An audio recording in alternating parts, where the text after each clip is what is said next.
Le livre de Jachère ou Livre du Juste.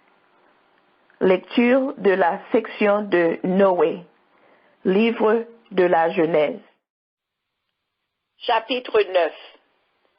Et Aaron, fils de Taré, frère aîné d'Abraham, prit en ces jours-là, à l'âge de 39 ans, une femme, et elle conçut et enfanta un fils qu'il nomma Lot. Elle conçut de nouveau et enfanta une fille, et elle la nomma Melka. Elle conçut encore et enfanta une fille, et elle la nomma Saraï. Aaron avait 42 ans lors de la naissance de Saraï, et Abraham 10 ans. En ces jours-là, Abraham sortit de la caverne avec sa mère et sa nourrice, car le roi et ses serviteurs n'avaient plus aucun souvenir de ce qui s'était passé à son égard. Et il alla demeurer dans la maison de Noé et de Sem son fils, afin d'y apprendre la doctrine de Jéhovah et ses voies. Et nul ne connaissait Abraham, qui recevait l'instruction de Noé et de Sem durant de longs jours, 39 ans. Abraham connaissait Jéhovah depuis l'âge de 3 ans, et il lui est resté attaché jusqu'au jour de sa mort, selon tout ce que Noé et Sem lui avaient enseigné.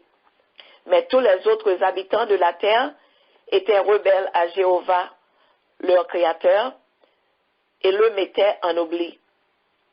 Ils servaient des dieux étrangers. Ils se façonnaient chacun son idole pour l'adorer, idole de bois et de pierre, qui n'entendent pas, ne parlent pas et ne peuvent pas sauver.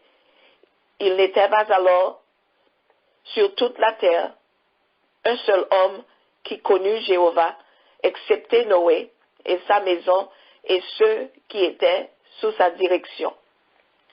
Et le roi et tous ses serviteurs comme aussi. Taré, avec toute sa maison, étaient les principaux adorateurs du bois et de la pierre. Taré avait 12 grandes idoles, selon le nombre des mois de l'année.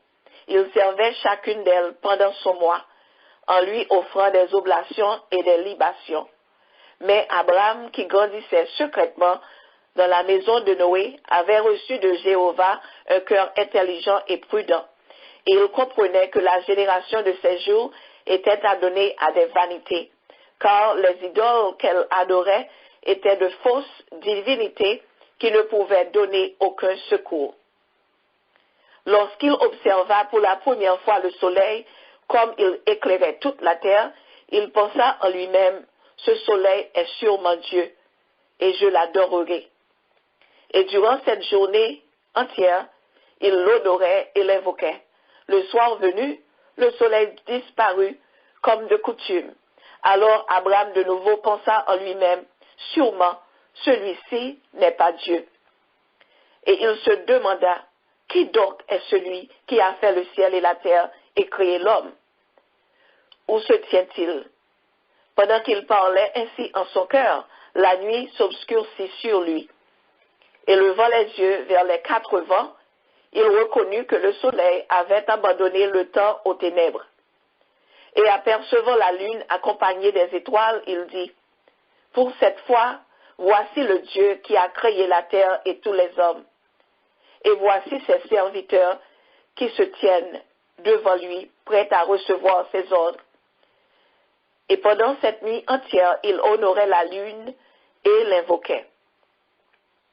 Au retour du matin, qui ramena comme à l'ordinaire le soleil et s'effaça du ciel la lune, Abraham reconnut qu'aucun des astres n'est Dieu, mais qu'ils sont les serviteurs de Jéhovah, le Dieu qui a créé toutes choses. Et Abraham continuait à demeurer dans la maison de Noé, et il y apprenait à reconnaître Jéhovah et ses voies. Et il lui restait fidèle tous les jours de sa vie. Et le roi Nemrod était souverain maître de toute la terre, et toute la terre avait une seule langue et les mêmes manières de parler. Et tous les princes de Némod et tous les grands se concertèrent ensemble. Put et Mesraïm et Chus et Chanaan, suivant leur famille, et ils dirent l'un à son prochain, allons, bâtissons-nous une ville et élevons au milieu d'elle une tour solide et fortifiée, dont le sommet atteigne jusqu'au ciel.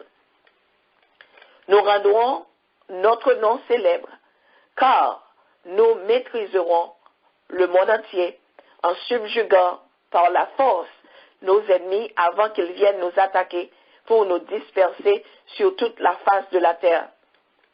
Ils allèrent se présenter devant le roi et lui répétèrent toutes ces paroles. Et le roi approuva la chose qu'il proposait. Et toutes les familles se réunirent, environ 600 000 individus, et se mirent à la recherche d'un lieu assez étendu pour y asseoir la ville et la tour. Et après avoir parcouru toute la terre, ils n'en trouvèrent aucun qui fût préférable à la plaine située à l'orient du pays de Sénaar. Elle avait une étendue de 2 années de marche. Tous alors s'y transportèrent et s'y logèrent. Ils se mirent à faire pour leur construction de la brique qu'ils mettaient cuire au feu. Or, l'entreprise de construire la tour fut pour eux l'occasion de se révolter contre Jéhovah, Dieu du ciel, et de l'irriter. Ils songeaient à le combattre de près et à s'emparer du ciel. Et ils se partageaient selon leur famille en 3 classes. La première disait, nous monterons au ciel et nous le combattrons. La deuxième disait, montons au ciel et plaçons-y nos dieux pour les honorer. La troisième disait, montons au ciel et frappons-le de nos arcs et de nos flèches. Mais Dieu connaissait ce qui était au fond de leurs pensées, regardait la ville et la tour en construction. La ville était déjà arrivée à une hauteur telle que ceux qui portaient le ciment et les briques aux maçons mettaient une année entière pour arriver jusqu'à eux. Et le nombre des porteurs qui sans cesse montaient et descendaient était infini. Et lorsqu'une brique s'échappait de la main de l'un d'eux et se brisait, tous en pleuraient. Mais quand un homme tombait et se tuait, nul n'y faisait attention. Or, du haut de la tour qu'il continuait à élever, il lançait contre le ciel des flèches, et elles retombaient teintes de sang. Alors il disait l'un à son prochain, « Ah, voilà que nous tuions ceux qui étaient dans le ciel. » Mais Jéhovah voulait par là les entretenir dans leur égarement, afin de les faire disparaître de la terre. Et il continuait à bâtir pendant une longue suite de jours et d'années. À la fin, Dieu dit aux 70 anges que leur dignité approche de la splendeur de sa gloire. Allons, descendons et confondons leur langue, de telle sorte qu'ils ne se comprennent plus entre eux. Et ainsi il fit. Depuis ce jour, l'un n'entendait plus l'idiome de l'autre, et lorsqu'un maçon recevait de la main de son compagnon des matériaux qu'il n'avait pas demandés, il les lui lançait à la tête et le tuait. Et un grand nombre d'eux moururent de cette manière. Et Jéhovah punit les 3 classes selon leurs œuvres et leurs pensées. Ceux qui avaient dit, montons au ciel et plaçons-y nos dieux, furent transformés en singes et en babouins. Ceux qui avaient dit, frappons le ciel de nos flèches, s'entretuèrent eux-mêmes. Ceux qui avaient dit, faisons-lui la guerre, Jéhovah les dispersa par toute la terre. Les autres, comprenant le mal qu'ils s'étaient attirés, abandonnèrent leur entreprise et se dispersèrent d'eux-mêmes. Quant à la tour, la terre ouvrant sa bouche et engloutit un tiers. Un feu descendu du ciel en consuma un autre tiers. Et le troisième tiers en subsiste jusqu'à ce jour. C'est ainsi que fut arrêtée la construction de la ville et de sa tour. Ce lieu fut nommé Babel parce que Jéhovah y confondit la langue de toute la terre, et voici qu'il était à l'orient de Sénahar.